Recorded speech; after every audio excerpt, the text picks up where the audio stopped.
saya sudah masuk di Bank Indonesia.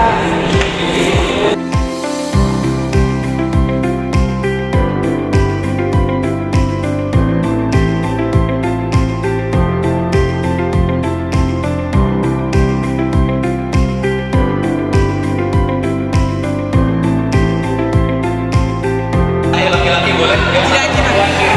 Satu perempuan kiri, satu lagi Jidan. ya, kanan. Nah, ketika aku masuk, terus tuh rasa batin dikunciin kayak gini. Kenapa kunci tanya nggak usah dibuka? Abang pasirnya ada di sebelah sana. Tahu kenapa dikunciin? Kenapa? Kenapa Pak? Biar tadi sampai karena dulu belum ada CCTV, belum ada alarm. Jadi supaya transaksinya aman, makanya nasabahnya dikunciin kayak gitu. Oke ya. Yuk, kita lanjut lagi. Bank Indonesia ini diresmikan pada tanggal 21 Juli 2009 dan ini tampak gedung-gedungnya dari tahun ke tahun.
Jajahan Belanda. Ada lagi yang datang dari Jepang betul.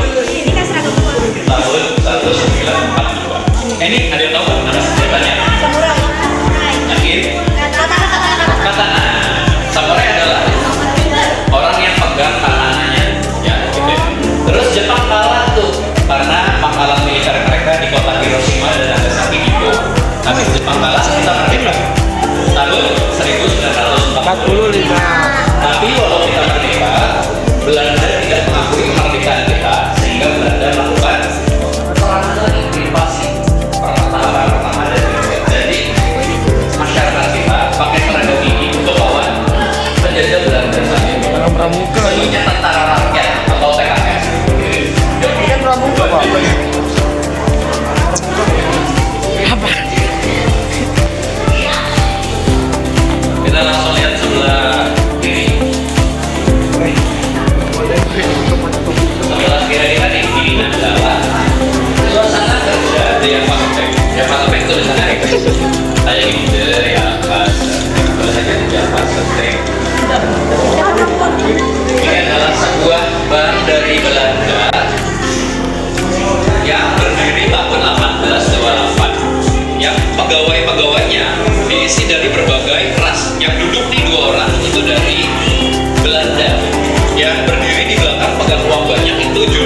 itu orang-orang asli pribuminya ditempatkan di pojokan ruangan gitu sebagai pekerja kasar kayak kuli panggul, tukang angkat surat dan lain-lain. Yuk kita lanjut lagi. Nah dia pasang bag, akhirnya ditutup dan digantikan dari Bank Indonesia tahun 1957. Kita lanjut lagi.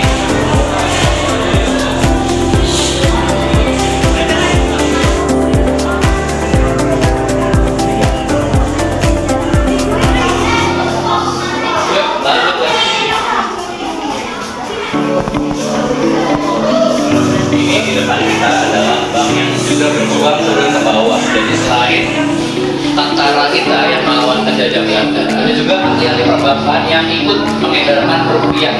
Karena saat itu mengedarkan rupiah sangat berbahaya. Jadi dulu kalau kita pegang uang kita sendiri, kita tuh bisa ditangkap, bisa dipenjara, bahkan bisa ditembak di tempat. Karena dulu yang bawa uang Indonesia dianggap sebagai pemberontak, gitu ya. Lanjut lagi, kita masuk ke tahun 65. Di sini di mana ini adalah proses pembangunan gedung-gedung besar di kota Jakarta, kayak Monas, GBK, Patung Pancoran, Jembatan Semanggi dan lain-lainnya. Yang dibangun di era Presiden Indonesia pertama yaitu Bapak Soekarno. Yang tentunya bikin gedung terus besar butuh uang yang banyak. Saat itu uangnya diambil dari APBN, anggarannya negara. Karena duitnya kurang, jadi Bank Indonesia tugasnya untuk cetak uang yang banyak. Tapi ternyata dari inflasi. Akhirnya terjadi inflasi sampai 635% saat itu. Dan di sini akhirnya inflasinya bisa dikendalikan dengan cara mensupport UMKM.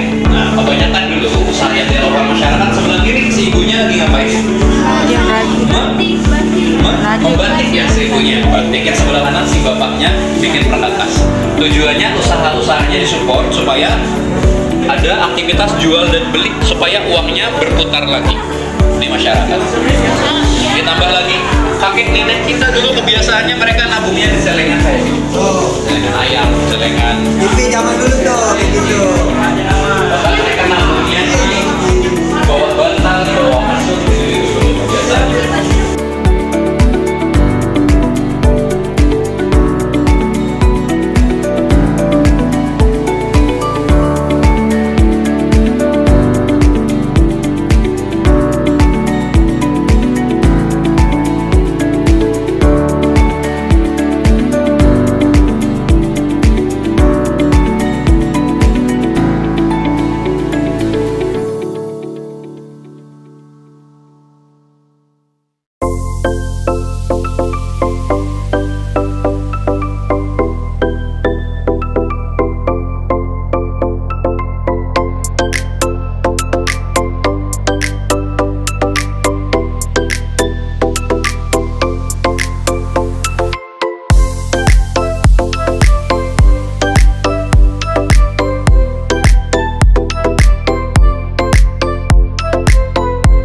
Ada di moneter, emas moneter guys.